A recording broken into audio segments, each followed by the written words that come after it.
ჩვენ მასპინძლობდით ტექნიკური უნივერსიტეტის სტუდენტებს, სადაც დეტალურად განვიხილეთ, როგორც გასული წლის არჩევნები, ისევე ის ტექნოლოგიური მიღწევები, რომელიც საარჩევნო ადმინისტრაციას გააჩნია და ჰქონდა საინტერესო მიმოხილვა საარჩევნო საკითხებთან დაკავშირებით.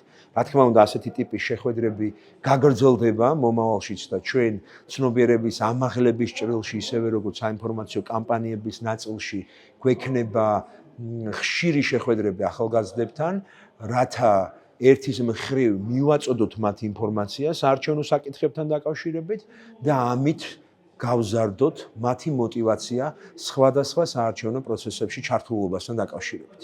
ძალიან ნაყოფიერი შეხვედრა იყო. მადლობა ამისათვის ცენტრალური საარჩევნო კომისიის თავმჯდომარეს და ყველა იმ წარმომადგენელს, რომელმაც დრო დაგვითმო და ჩვენ სტუდენტებს მისცა საშუალება ის თეორიული ცოდნა, რომელიც მათ მიიღეს უნივერსიტეტში, უკვე პრაქტიკულად ნახეს ცენტრალურ საარჩევნო კომისიაში.